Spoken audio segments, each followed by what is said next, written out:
Marami ang gustong mag-road trip, bumiyahe ng malayo para makatuklas ng magagandang lugar, makakilala ng mga bagong kaibigan, makaranas lumipad,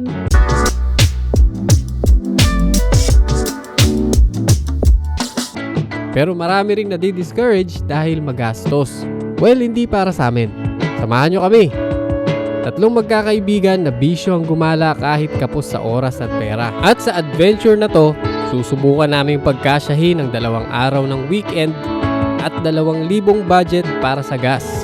Napaghahati-hatian pa namin kaya halos katumbas lang ng 1 araw na sahod bawat isa. Hindi na masama kung magkakasya. Kaya para makatipid, hindi kami matutulog sa mga homestay o transient, hindi kami kakain sa mga restaurant, at hindi kami maliligo. Siyempre, joke lang yung last. Samahan nyo kaming i-explore ang Benguet on a budget. Samahan nyo kami sa biyaheng hindi masakit sa wallet. Samahan nyo kami sa aming road tripid.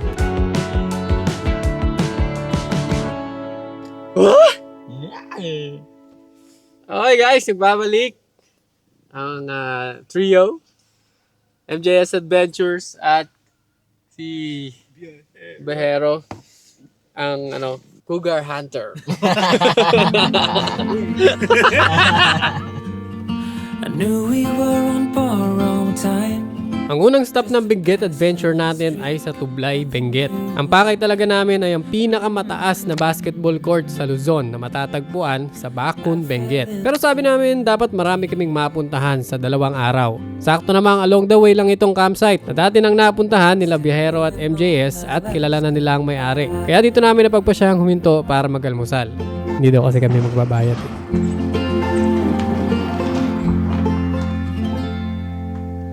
Na tayo sa camp. Pangalan pala niya ay Abong ni Tom Bilao. Bibili muna tayo ng almusal. Hindi pa tayo kumakain. Bili tayo ng itlog. Gagawa tayo ng avocado egg sandwich. Good morning, Nay. May itlog po kayo? 4 po. Dito tayo sa may parang view deck nila. Dito tayo magluto. Ang ganda ng view. Para sa ating almusal, ang kailangan lang natin ay avocado, yung binili nating itlog, at tinapay. Shoutout pala dun sa anak ng isang member ng Stokwa, si Jefferson. Kasi nakausap ko siya through video call, pinakausap ng tatay. Excited daw siya sa mga natin, niluluto natin tuwing may camp. So, babalik natin yun. Medyo nawala ng mga nakaraang videos eh. Nakalimutan ko lang yung pangalan niya. Actually, hindi pinakalala ng papa niya eh. Kasalanan mo yan, Jeff, kung bakit hindi ko siya nabanggit ngayon. So, anak ni Jefferson, this sandwich is dedicated to you.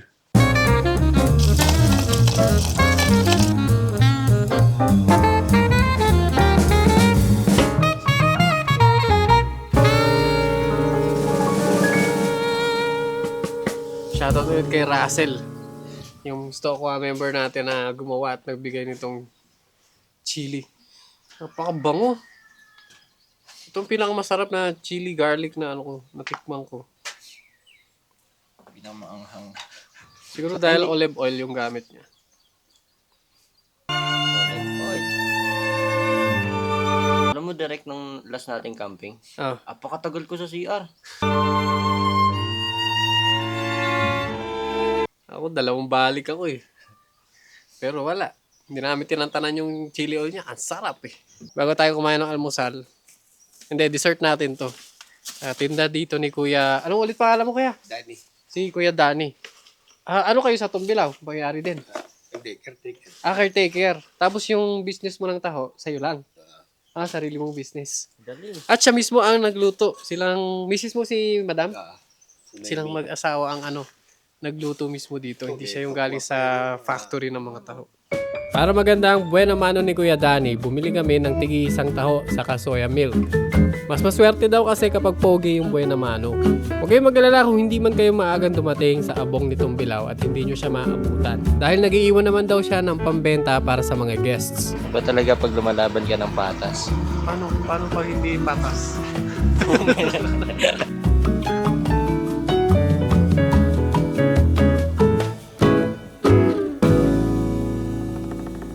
Papapet ba kayo? Sinalapitan ka nila, pre. Mahilig ka daw sa damo kasi.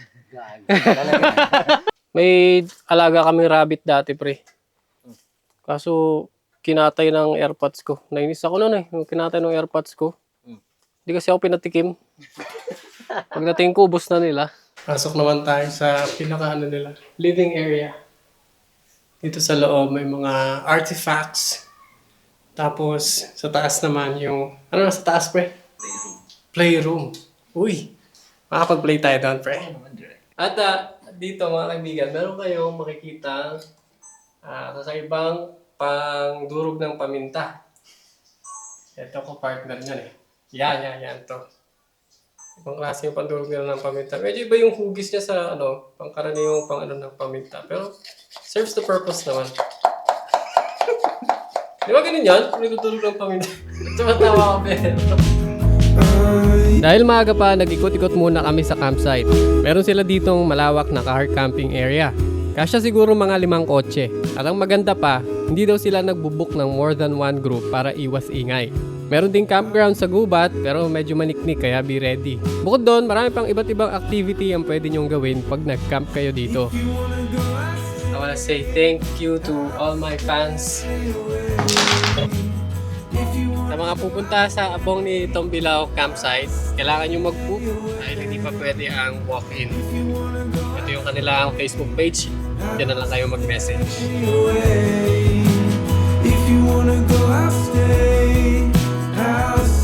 Natsepuan nga namin sa daan ng isang grupo ng mga taga-subaybay natin. Papunta daw sila ng Takadang at nakilalang sasakyan natin kaya pinara tayo. Member na rin pala ang ilan sa kanila ng group chat ng mga Istokwa, ang grupo ng mga subscribers natin na sinasama natin sa mga adventures natin.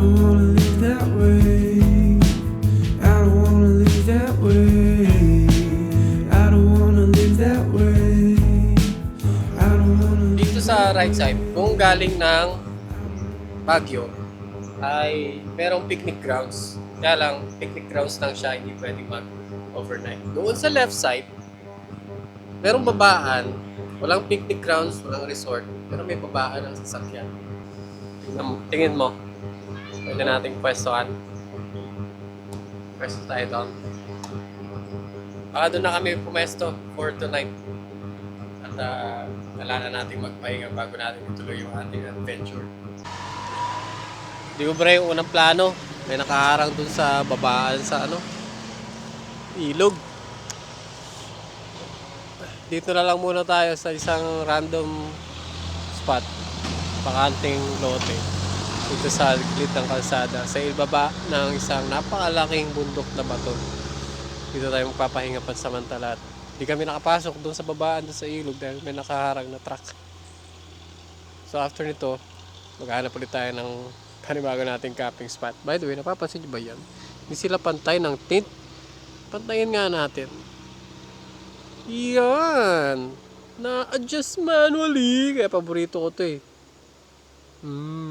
Nabili ko sa Shopee. Yung original ko dito galing TikTok shop. Nawala. Ito galing Shopee. Mas maganda yung galing TikTok shop kasi siya. Mas matigas yung kanyang ikot. Kumbaga hindi siya maluwang. Although ito, hindi naman siya basta-basta lumuluwang. Mas gusto ko lang yung quality nung galing sa TikTok. Lagay ko na lang pareho yung link sa pin comment. Bahala kayo nang mamili. Angas no? Na-adjust manually. Hindi ko gaya ng photochromic na kailangan tinatamaan ng araw para dumilim. Ito, bahala ka mag-adjust. Depende sa sensitivity ng mata mo. ND filter glasses. Bagag na ako. Tulog na muna tayo. Set up tayo dito ng hammock. Sabit ko na lang dito. At papahinga tayo. Tignan natin kung ano mangyayari mamaya pag gising natin.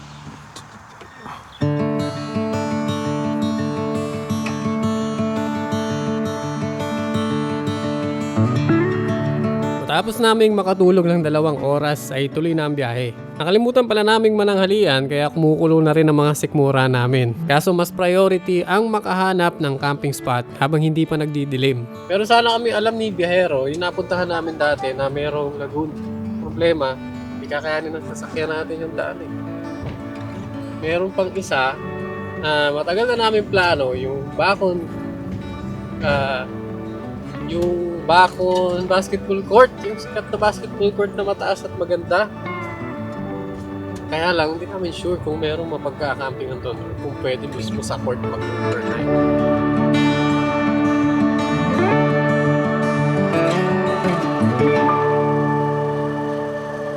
Pwede sana itong rice, paddies.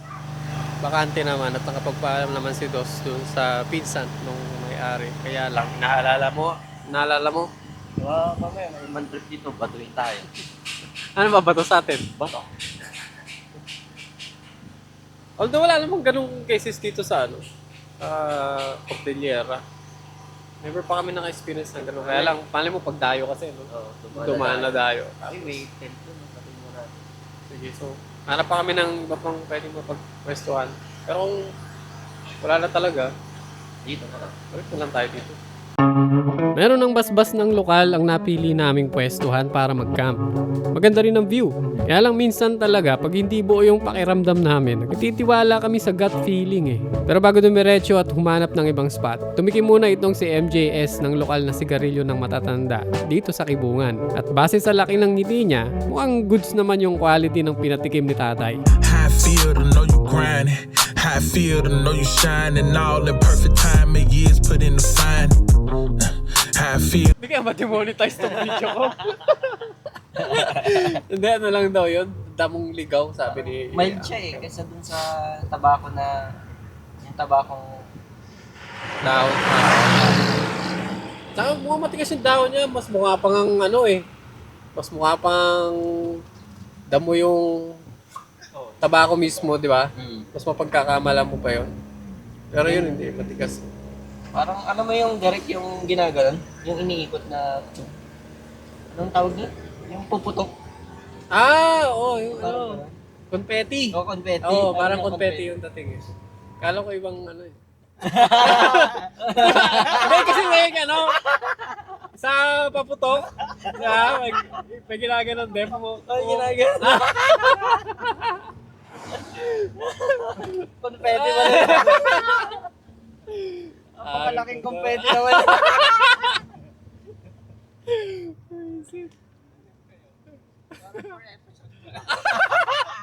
Kada episode may something gay, Ay, kaya pala mas matapang sa onte. Pagpunta kayo ng Bakon, stop kayo sa, sa barbecue nila Ate Judy. Alam niyo bakit? Daming libre. Libre ang turon. Libre yan, Timo. Oh. Tsambahan nyo lang Tapos, paggabi. libre pa. Ay, kanina may yung mga, ano ba yung mga nandun kanina? Naubos na namin. Naubos na namin. Kutsinta. Kutsinta. Puto. Waffle. May suman pa kanina Ate Judy, no? Opo, meron. Basta, anong oras tayo dumating, pre? Wala sa isba. Narinig nyo, may kape pa daw. Actually, pag na-late pa kami ng konti pala, dapat libre na rin yung barbecue. Kaya lang medyo napaaga yun. Dapat pala pag darating ka dito sa barbecue nila Ate Judy. Ano no? 7:30. Ayan. Sabi mo yan ha?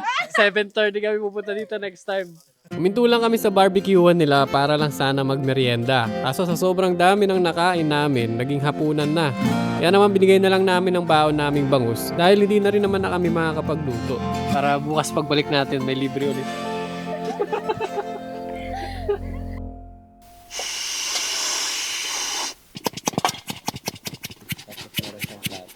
Tagal-tagal ko nagka-camp. Ngayon lang ako gagamit ng inflatable pillow. Hindi pa ako niregaluhan. Salamat pala sa boyfriend ng ate ko. Ang maganda sa kanya, napaka-space saver niya pag walang laman. Sa mga motocampers, sobrang bagay ito. Nasa pin comment yung link. Diyan ko nilalagay yung mga link ng mga ginagamit natin na talagang napatunayan ko na. At salamat doon sa mga bumili. Kasi malaking tulong yan pang budget natin sa mga ganitong gala natin. Dahil kung di nyo na tayo tanong, halos walang kita yung YouTube ko ngayon. Ano lang break even lang So, ang nangyayari, parang ano lang to. Parang nagiging hobby ko na lang. Ito na yung pinaka-bisyo ko, yung paggawa ng content. Maalala ko, Jason ng Team Stokwa. Maraming salamat. Halos lahat ng prinomote nating items na nilagay ko sa comments yung link, binili niya. Napaka-solid ni Jason.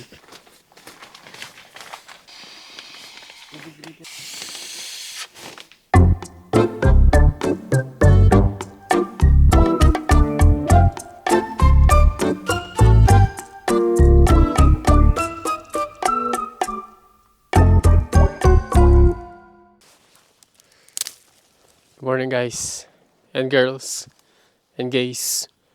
Maga tayong gumising, mga 5 p.m. pa lang. 5 a.m. Maga kaming pupunta doon sa Bakun Court, basketball court. Gawa ng kagabi, dumaan kami doon at hindi kami pinayagan ng kagawad. Maayos naman yung pagkaka-explain niya kung bakit, kasi hindi pa daw nakakapagkasundo yung DepEd at saka local tourism, kasi yun ay part ng paaralan. So hindi pa pwede mag-allow yung tourism ng mga guests or mga tourists na mag-overnight doon sa covered court. Hindi pala covered court, basketball court.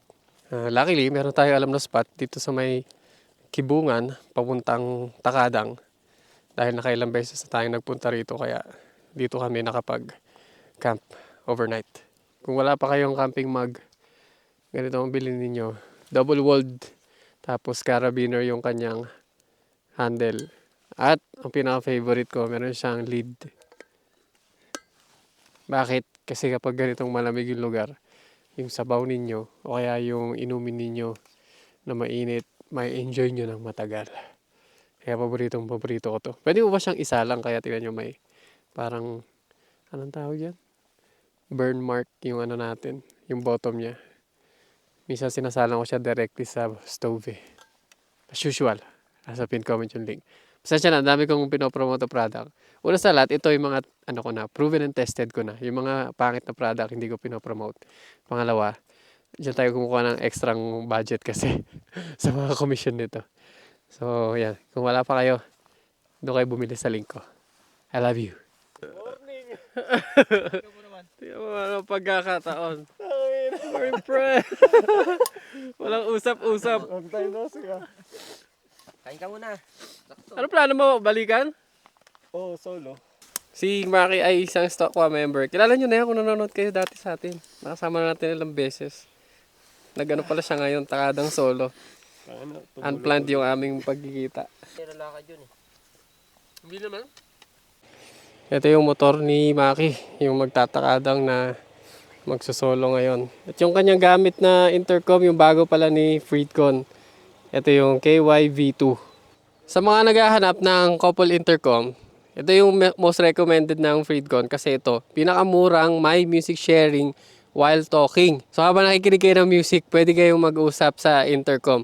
Tapos kagandaan nito, meron din siyang function na kung ayaw nyo ng parehong music, pwede kayong magkaibang music, kanya-kanyang cellphone, pero nakapag-usap pa rin kayo. Isang magandang side trip na pwede nyong isama ay itong daan papuntang Takadang kapag pupunta kayo dun sa Bakun basketball court. Kahit na hindi nyo pupuntahan yung mismong Takadang proper, kahit hanggang dito lang sa gate 1 kung saan kami nagpalipas ng gabi, napakaganda na ng view. May enjoy nyo na yung view ng bulubundukin ng Kibungan, yung Rocky Mountains ng Kibungan. Doon kami nakahanap ng camping spot. May bakanting lote doon na flat ground.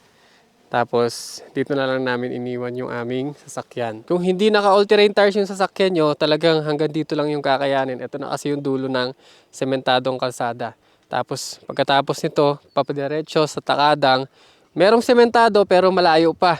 Mga more than 5 kilometers pang off-road na sobrang loose rocks. Kaya hindi talaga recommended pag hindi naka all-terrain tires. And as much as possible, rear-wheel drive. Kahit hindi 4x4.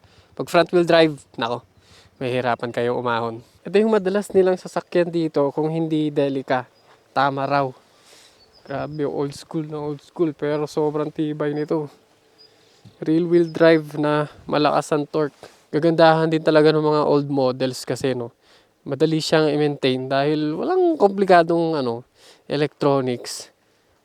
Talagang basta marunong ka sa mechanics ng sasakyan at maalaga ka, mapapatagal mo yung buhay ng ano ng unit.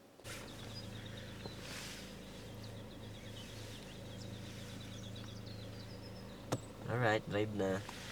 Drive na direct. Drive na tayo. Ah. Zero invisibility tayo ngayon habang nagda-drive. Uy. Okay na yan. Ano lang natin yung ano.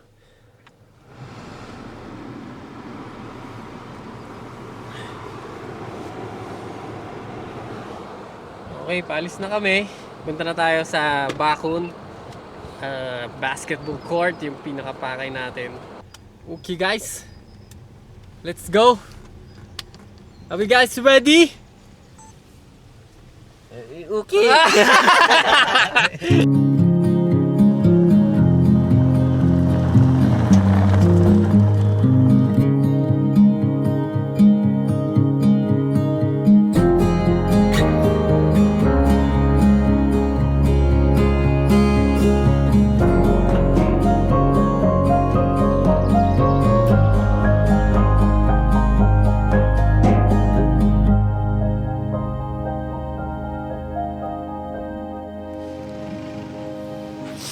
Bago pumunta dun sa court, register lang dito sa barangay hall.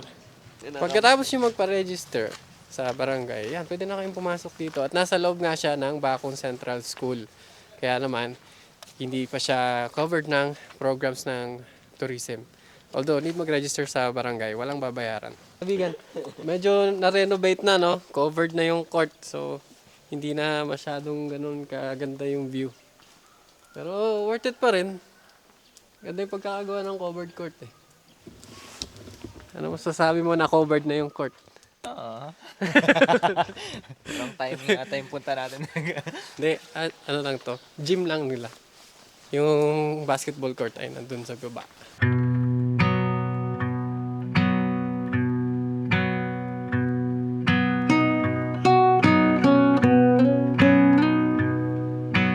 At finally, narating na rin natin ang pinaka-scenic na court sa, if not buong Pilipinas, ay buong Luzon. Adjust ko lang yung exposure natin, masyadong maliwanag.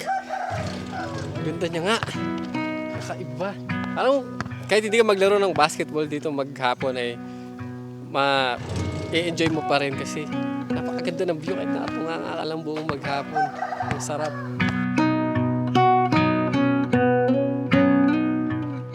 Ano ang dapat ma-achieve mong goal pag nandito ka sa highest and most scenic basketball court in Luzon? Dapat makashoot kahit isang beses lang dito sa court. Pero dahil Jackstone ang laro natin, mukhang hanggang hapon tayo dito.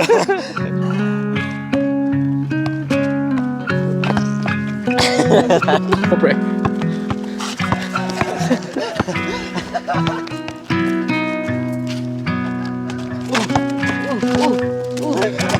Talentado talaga to si Jeso. Tayo makasali. Hindi marunong mag-basketball eh. Never ako natuto mag-basketball. Kahit nung high school, naglalaro ako ng mga classmates ko na kunyari lumalaban sa ibang class, ibang section. Ano lang ako, taga-pasa-pasa lang. Ang sport ko kasi nung high school ay wala eh. Masyadong busy nun mag-girlfriend kasi. One thing na hindi ko pa pala at never ko pang na-mention sa kahit anong videos ko, no, ay mahilig akong mag-enjoy ng flowers. Kasi literal na bulaklak ha. Flowers. Yung titignan ko lang sila. Tapos kahit hindi ko kikilalanin kung anong pangalan nila. Ewan ko. Sa tuwa ako sa flowers. Tumiting sa flowers. In-examine yung hugis nila. Yung itsura saan sila tumutubo. Kaya tuwa ako pag rainy season. Kasi napakaraming bulaklak. Yung mga weeds. Dumadami sila at naglalabasan yung mga bulaklak. And with flowers comes butterflies. Napakaganda ng butterflies. Ang pinaka-purpose pala nitong grounds ay pagpatuyuan ng palay. Ayun, merong nakasulat doon na sa may anong tawag doon? Marker. Kung kailan siya ginawa at kung bakit siya ginawa. So, secondary na lang yung bilang basketball court. Pagkatapos naming ma-enjoy ang napakaganda at kakaibang view ng poblasyon ng Bakun, ay lumarga na kami para makarami pa ng pasyal bago umuwi. Pero priority muna namin makahanap ng maliliguan dahil wala pa kaming mga ligo since yesterday. Hanap kami ngayon ng pwedeng maliguan sa gilid ng daan. Para siyang dating falls eh. Wala! Falls nga daan. Malinis. Oo. Saka may parang bukal dito. Basa-basa. Sayang.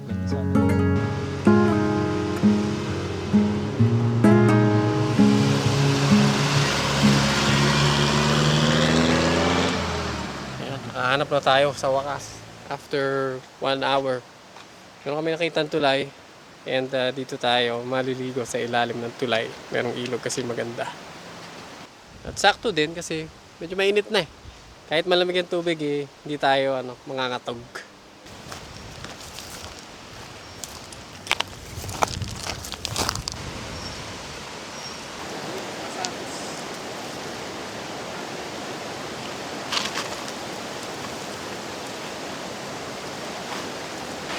Parang hindi naman malinaw ang ilog.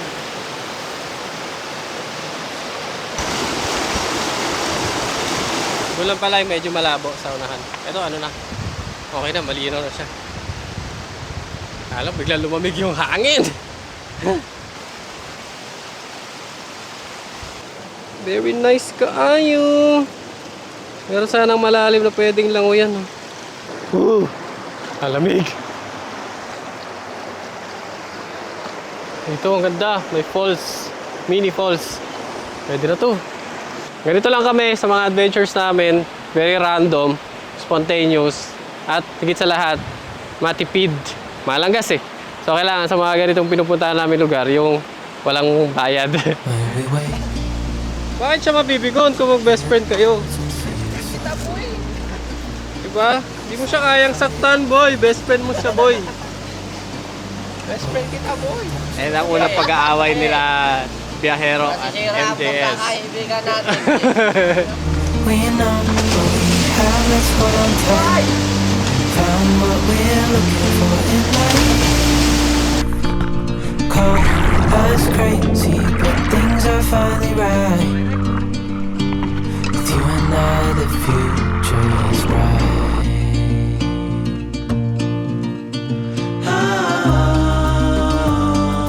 You and I, we got it. We don't need no more. Even in the hard times, Wala yung meron, siksik na doon. I can weather any storm. Daming batong may mga nakakapit na mga gold. Ito, may gold. Kasi ibang bato wala eh. Yan o, gold. Ito din oh. Ito, ang dami oh. Mayaman na tayo. Gold! 18 karat gold. Ano kaya yan? Kasi umikinang eh. Saka sa surface lang sila ng bato. Parang nanikit lang sila. Yan pre oh, gold yan di ba? Ushish, tara! Ay, mayaman na tayo. Kuya mo na yung buong bato pre! Sige, magbato ka na. Di ba gold yan? may amoy ba ang gold? Bali. Paglasang kalawang, di gold. Ay, oo nga, gold siya, gabi. Ha? Kung ano? Tabi ah, tabi. Oo. Tabi, tingnan nga natin. Uy! Tangin na natin yan. Nagagat sa mulo. Tingnan mo. Alright, fresh na ulit mga boys. Let's go. Pero hindi kami nagsasabon dyan ha. Bawal magsabon sa ilog eh. Tamang banlaw lang talaga. Saka pag super fresh yung water. Ewan ko, hindi ko feel magsabon kasi parang nasasayang yung nutrients na galing sa tubig. Di ba pre? Anak ka Yung- ng tete. Ano naman kami ngayon ng namin, mga pupwesto para kumain. Meron pa naman tirang mga pagkain ng almusal eh. At alas 12, alas 3 na. Hindi, alauna. 13 pala. Mali yung basa ko. Isa sa kagandahan kapag kayo bumabiyahe ng kahit saan sa Cordillera, sa tabing kalsada lang meron kayong makikitang mga igiban ng inumin. At libre.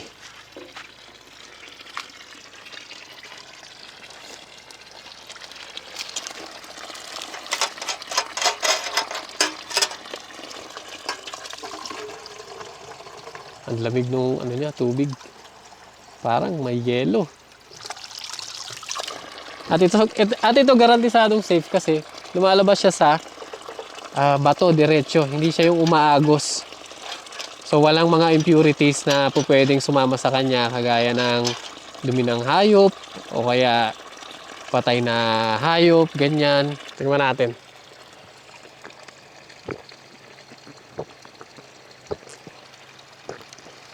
So fresh.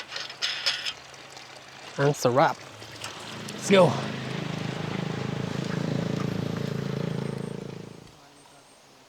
Laking tipid talaga kapag may dala kayong mga camping gear.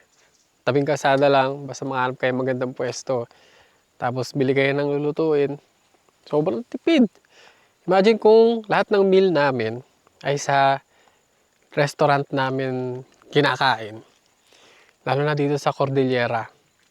Parang minimum ng isang meal dito nasa 180, ganun, 200. Although malalaki yung serving, kaya lang, yun nga, masyadong magastos. Kaya kung gusto niyo makatipid, invest kayo sa camping gear. Kahit hindi kayo madalas mag-camping, lutuan, camping stove.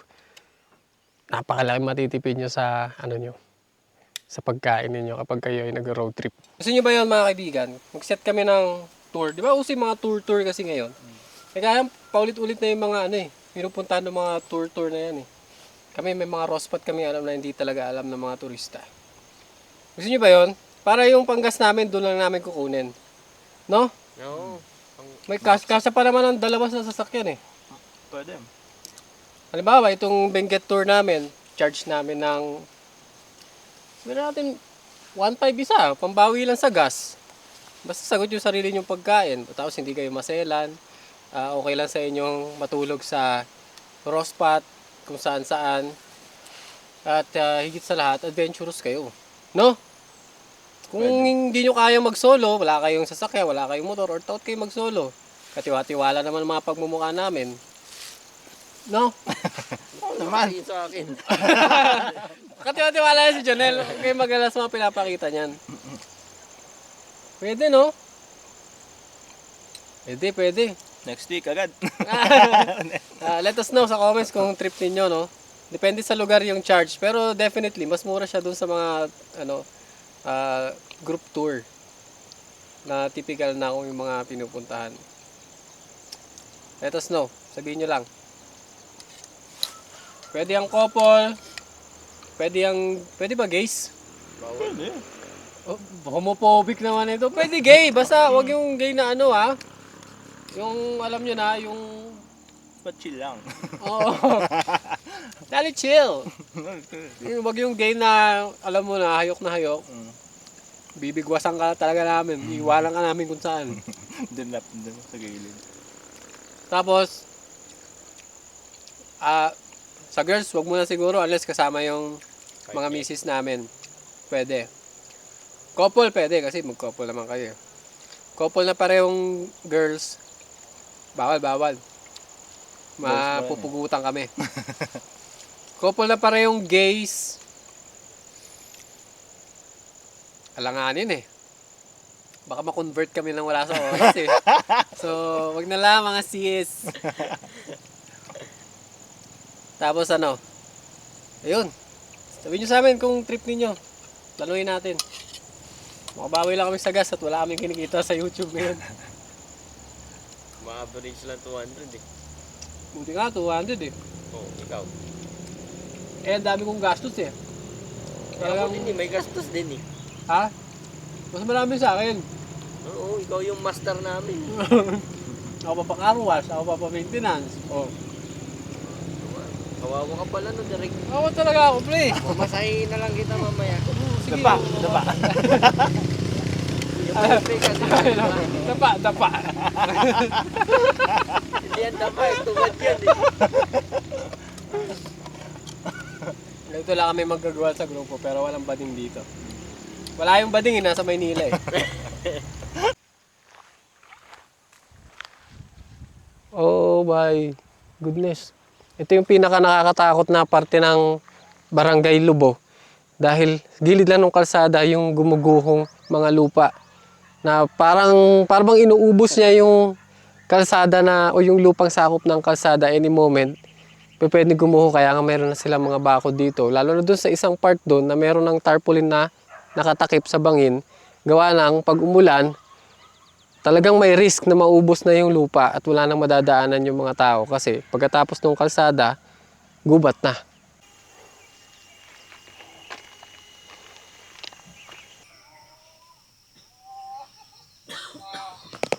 Dito na kami sa Lobo Lake. Dati na tayo nagpunta dito, makailang beses na. Nag-camp tayo ng 3 times na ata. Dito sa Lobo Lake, pwedeng mag-camping, mag-fishing, merong area for kids, playground. Bawal lang mag-swimming. Meron din tindahan, diyan kayo actually magpapa-register, magbabayad. At yung bayad, walang fixed rate, donation lang. Bahala na kayo. Pero usually pag nagka-camp kami dito, 200 per person binibigay namin. Pero kung kuripot kayo, kayo bahala. Kung galante kayo, mas kayo ang bahala. Diyan kami huling nag-camp. Yan yung pinakamagandang pwesto doon sa tabi mismo ng lake. Tapos meron din silang mga kubo. Kung wala naman kayong camping gears, kung gusto nyo mag-overnight, pwede dyan. Magpapalipas na lang kami ng gabi dito. Mag-dinner. Tapos sibat na. So sa lahat ng umabot hanggang dito, thank you. Hanggang sa next nating road trip. May papalala pala kami sa inyo. Ito yung kaibigan namin, sabay-sabay naming pinapanood. Isa pa kami ng cellphone yan para Maraming views. yan, kaya kami supportive. Tignan, wala pang signal, no? Naganap pa kami ng signal para lang sa mapanood namin siya. Ito yung kanyang channel, panoorin niyo mga kaibigan. Ang pangalan niya ay Acoustic Live Bading.